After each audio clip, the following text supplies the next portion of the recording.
एकेकाळची गोष्ट आहे. जंगलात एका लहानशा घरात आई बकरी आणि तिची आवडती पिल्ले मजेत राहत होते. लहान बकऱ्या खूप गोड दिसायच्या, अगदी खेळण्यातल्या सारख्या. सगळ्या आईसारखंच आई बकरीचं सुद्धा तिच्या पिल्लांवर खूप प्रेम होतं. ती सगळ्या जंगली प्राण्यांपासून त्यांचं रक्षण करत असे. एक दिवस जेवण शोधण्यासाठी बाहेर पडण्यापूर्वी तिने तिच्या पिल्लांना जवळ बोलावलं आणि म्हणाली, माझ्या बाळांनो, मी जंगलात जात आहे. कुणासाठीही दरवाजा उघडू नका. जर कोल्हा घरात आला तर तो आपल्या सगळ्यांना खाऊन टाकेल. तो वेषांतर करून तुम्हाला फसवू पाहिल. मग आम्ही त्याला ओळखायचं कसं? कोल्ह्याचा आवाज खूप घोगरा आहे आणि माझा आवाज गोड आहे, म्हणून जर घोगरा आणि जाडा आवाज आला तर समजा की तोच आहे. आई बकरीला काहीतरी आठवलं आणि ती वळून म्हणाली, आणखी एक गोष्ट, कोल्ह्याचे पाय काळे आहेत आणि माझे पांढरे, म्हणजे पाय पाहून सुद्धा ओळखू शकाल. काळजी करू नकोस आई, आम्ही सांभाळून घेऊ. आई, वी लव्ह यू. आई बकरीने तिच्या सगळ्या पिल्लांचं एक एक करून चुंबन घेतलं आणि मग जंगलाकडे निघाली. कोल्हा सगळं पाहत होता दुरून. आई बकरी गेल्यावर तो आणखी थोडा वेळ थांबला आणि मग तो त्यांच्या घरी पोहोचला. दरवाजावर टकटक करू लागला.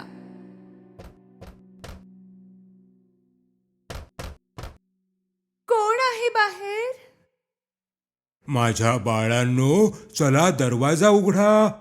बघा, आईने तुमच्यासाठी खायला आणलंय. पण पिल्लांनी कोल्ह्याचा घोगरा आवाज ओळखला. दरवाजा पलीकडून ते ओरडले, तू आमची आई नाहीस. तिचा आवाज खूप गोड आणि छान आहे. तू आम्हाला मूर्ख नाही बनवू शकत कोल्ह्या. कोल्ह्याला खूप राग आला, कारण तो बकरीच्या पिल्लांना फसवू शकला नाही. तेव्हा त्याने एक खडूचा तुकडा खाल्ला.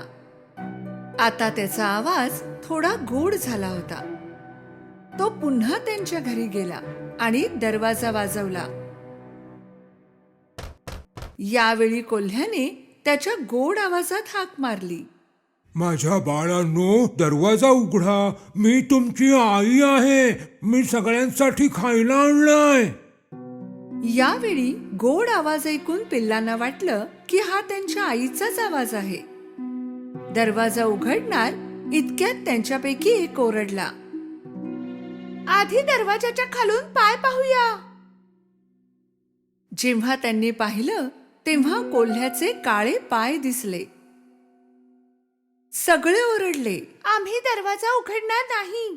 आईचे पाय तर काळे नाहीत, तिचे पाय गोरे आहेत. तू कोल्हा आहेस. आपला राग गिळून कोल्हा तेथून निघाला. आता तो एका बेकरीत गेला. बेकरीवाला कोल्ह्याला पाहून चकित झाला. मी आता शाकाहारी बनलो आहे. आता मी पेस्ट्री खाणार आहे. थोडंसं पीठ द्याल का? कोल्हा बेकरीतून पीठ घेऊन निघाला. घराच्या जवळ त्याने पीठ त्याच्या पायांवर लावलं. आता त्याचे पाय पांढरे झाले होते.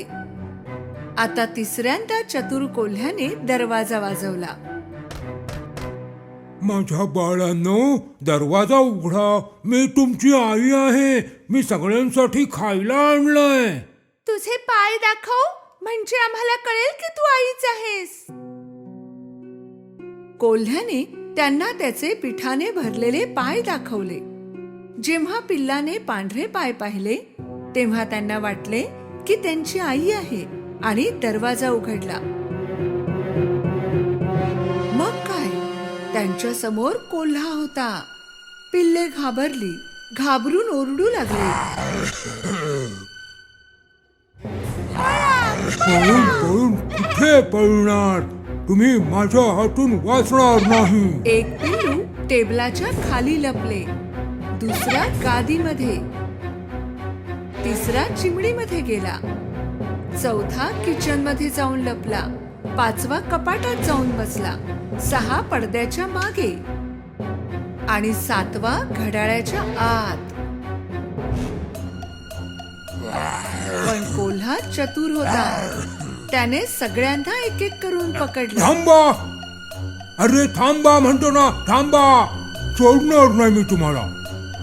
थांबा म्हणतो ना. फक्त घड्याळात लपलेल्या पिल्लाला तो पकडू शकला नाही. त्याचं पोट भरलं होतं म्हणून त्याने विचार केला नाही आणि तो निघून गेला. तेथे एक मोठं मैदान होतं जेथे कोल्हा एका झाडाखाली घोरत पडला होता.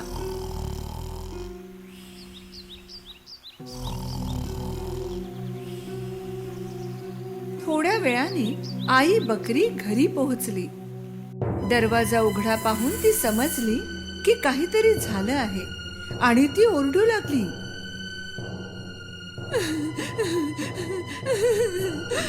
माझी पिल्ल.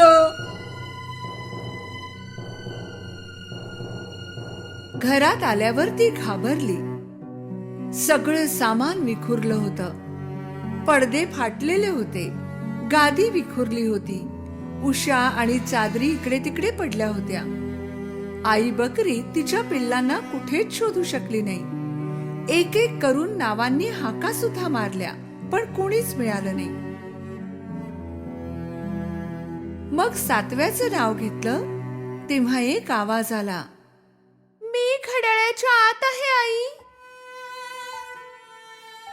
आई बकरी ताबडतोब त्या घड्याळाजवळ पोहोचली आणि तेथून आपल्या पिल्लाला बाहेर काढून मिठी मारली. पिल्लाने आईला सगळी कहाणी सांगितली. कोल्हा आला होता वेश बदलून. आम्हाला वाटलं की तू आहेस. त्याने माझ्या सगळ्या भावांना खाऊन टाकलं.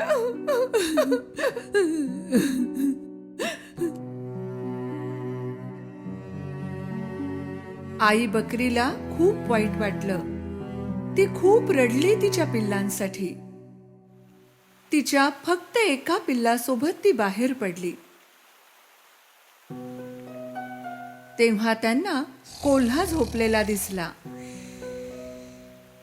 त्याचं नाक इतकं जोरात वाजत होतं की झाडाची पानं सुद्धा हलत होती. आई बकरीने कोल्ह्याकडे थोडा वेळ पाहिलं. तिला दिसलं की त्याच्या पोटात काहीतरी हलत आहे. अरे देवा, मला वाटतंय माझी पिल्ले त्याच्या पोटात जिवंत आहेत. तिने एक योजना आखली. घरून माझ्यासाठी एक सुई, धागा आणि कात्री घेऊन ये. पिल्लू घरी जाऊ लागलं तेव्हा आई बकरीने 6 मोठे दगड गोळा केले. थोड्या वेळात पिल्लू सुई, धागा आणि कात्री घेऊन आलं. आई बकरीने कोल्ह्याचं पोट कापलं. तिला वरच तिचं एक पिल्लू दिसलं आणि बाकीचे पण एकानंतर एक दिसले. सगळे सुरक्षित होते. आई बकरीला खूप आनंद झाला. सगळ्या पिल्लांनी आईला मिठी मारली. आई, आई, वी लव्ह यू.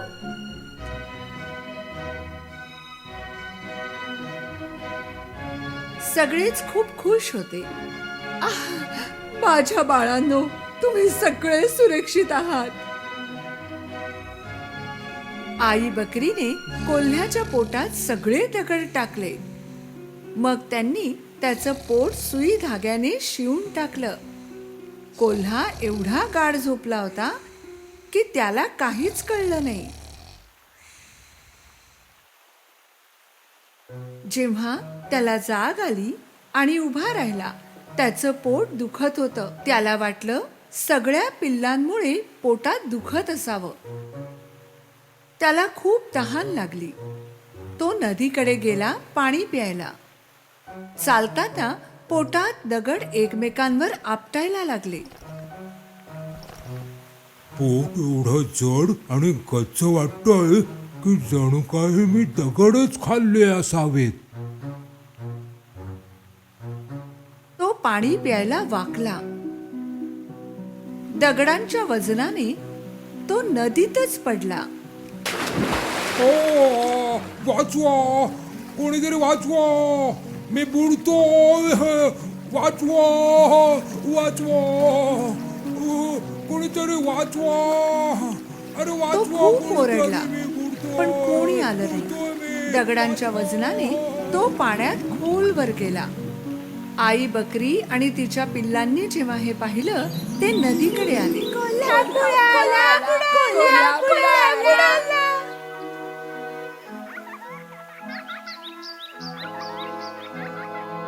सगळे आनंदाने नाचू लागले. त्या दिवसापासून आई बकरी आणि तिच्या 7ही पिल्लांना शांत आणि आनंदी जीवन मिळाले.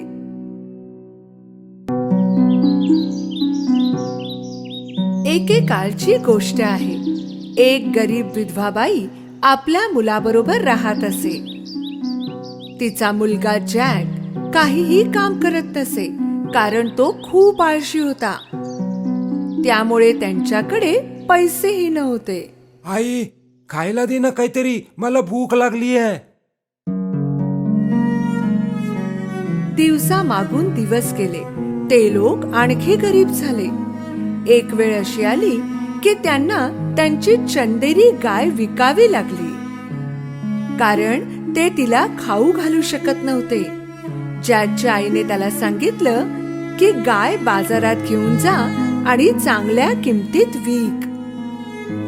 मग ते कदाचित खाण्यासाठी काही विकत घेऊ शकले असते. बाजारात जाताना जॅकला एक विचित्र दिसणारा म्हातारा भेटला. त्या म्हाताऱ्या माणसाने गायीकडे पाहिले आणि जॅकला म्हणाला, हे बाळा, जर तू मला तुझी गाय दिलीस तर त्या बदल्यात मी तुला एक मौल्यवान गोष्ट देईन बघ. हे ऐकून जॅकला खूप आनंद झाला. म्हाताऱ्या माणसाने 5 दाणे आपल्या खिशातून काढले. हे एवढेसे दाणे? पण हे जादूचे दाणे आहेत. जॅकचा आधी त्यावर विश्वास बसला नाही, पण तो म्हातारा माणूस म्हणाला, ऐक माझ्या बाळा, तू एक चांगला आणि हुशार मुलगा आहेस. हे जादूचे दाणे घे. तुला कधीही पश्चाताप नाही होणार. माझ्यावर विश्वास ठेव. जॅकने त्याच्यावर विश्वास ठेवला आणि त्या जादूच्या दाण्याच्या बदल्यात आपली चंदेरी गाय त्याला दिली. आपल्या कामावर खुश होऊन जॅक आपल्या घराकडे धावला. आई, हे बघ मी काय आणलंय. जॅकला एवढा आनंदात पाहून त्याच्या आईला वाटलं की तो गाय खूपच चांगल्या किमतीत विकून आला असावा. जेव्हा जॅकने आपल्या आईला जादूचे दाणे दाखवले तेव्हा ती उदास झाली.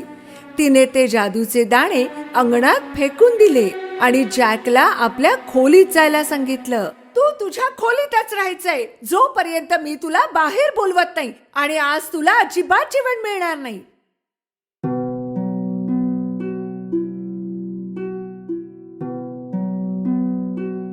सकाळी जॅकने आपल्या खिडकी बाहेर डोकावलं तेव्हा तो चकित झाला. त्यांच्या खोलीच्या खिडकीतून त्याने पाहिलं की एक रोपटं खूप वेगाने वाढत होतं. हे ना सर्वसाधारण झाड होतं ना एखादं फूल. हे जादूच्या दाण्याचं झाड होतं. जॅकने त्या विशाल दाण्याच्या झाडावर उडी मारली. त्याच्या वेड्या वाकड्या पानांवर शिडीप्रमाणे चढू लागला.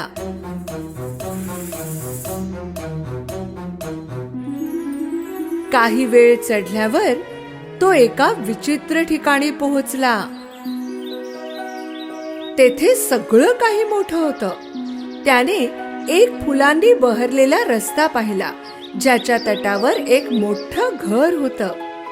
जॅक घराजवळ पोहोचला आणि त्याने दार वाजवलं. एका विशाल महिलेने आतून उत्तर दिलं.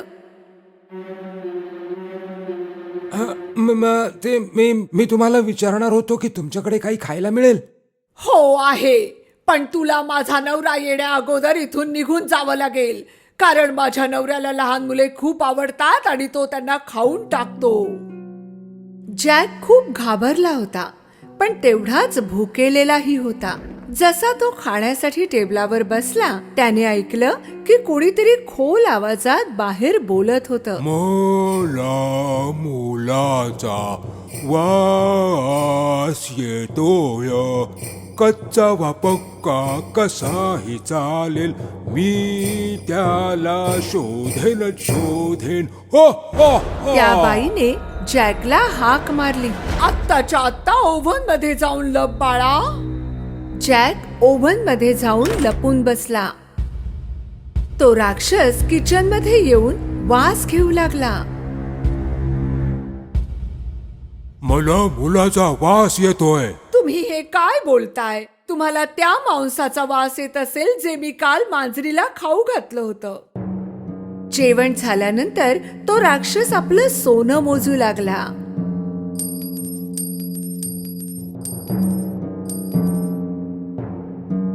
काही वेळानंतर तो मोजता मोजता थकला आणि झोपी गेला.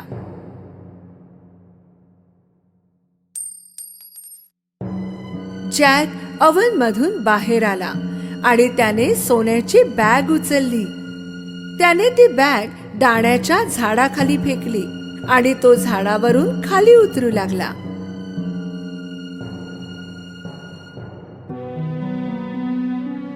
त्याने ती सोन्याने भरलेली बॅग उचलली आणि धावत घरात गेला.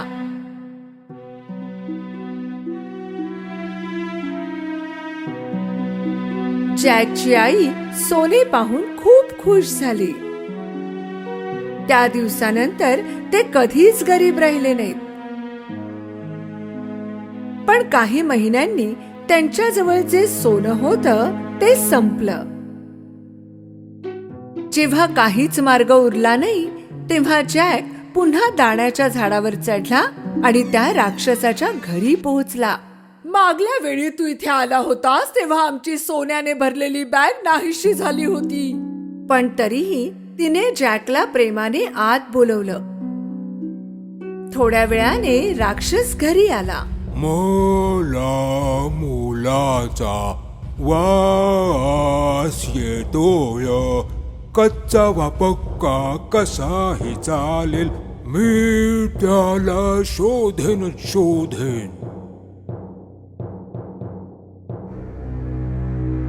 राक्षसाचा आवाज ऐकताच जॅक ओव्हन मध्ये जाऊन लपला.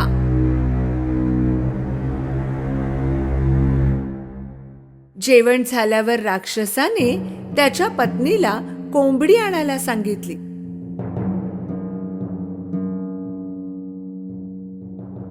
जेव्हा पत्नीने कोंबडी आणली तेव्हा त्याने कोंबडीला अंडे देण्यास सांगितलं. जॅकला हे पाहून आश्चर्य वाटलं की त्या कोंबडीने सोन्याचं अंड दिलं.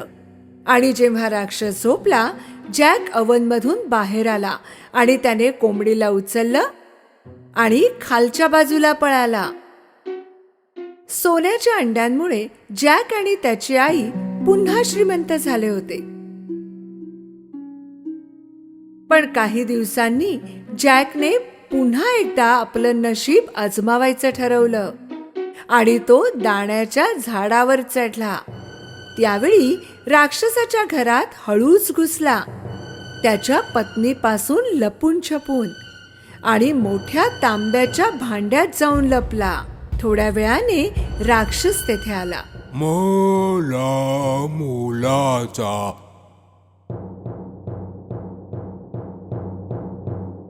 वास येतोय. कच्चा वा पक्का कसाही चालेल, मी त्याला शोधेन. यावेळी राक्षसाच्या बायकोने जॅकला पकडायचं ठरवलं. जर एखादा मुलगा असेल तर ओव्हन मध्ये असेल. जॅक दुसरीकडे लपला होता. राक्षस आणि त्याच्या बायकोने संपूर्ण घर शोधलं, पण त्यांना जॅक सापडला नाही.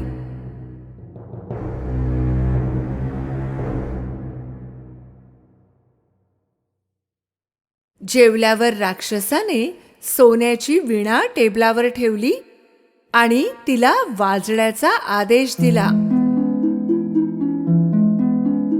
विणा वाजू लागली आणि राक्षस झोपी गेला.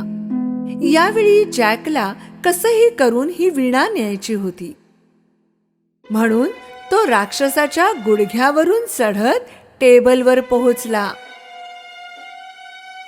पण असं काही झालं ज्याचा त्याने विचारही केला नव्हता. वाचवा! वीणा ओरडली. जॅकने वीणा पाठीशी मारली आणि टेबलवरून उडी मारली. राक्षस जागा झाला आणि जॅकच्या मागे धावला. जॅक दाण्याच्या झाडावरून गतीने खाली उतरू लागला आणि राक्षस त्याच्या मागे. जेव्हा तो घरी पोहोचला, जॅकने आईला बोलवलं. आई, लवकर ये आणि कुऱ्हाड घेऊन ये.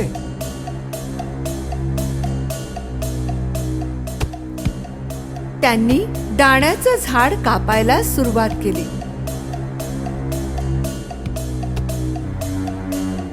शेवटी त्यांनी दाण्याचं झाड कापून टाकलं आणि राक्षस जोरात जमिनीवर पडला. ते दोघे राक्षसापासून सुरक्षित होते. नशीब आपलं, आपण वाचलो. ते दोघे सुरक्षित होते, पण जॅकला आपल्या वागण्यावर खूप पश्चाताप होत होता. तो आज लोभी वृत्तीमुळे जीव गमावून बसला असता.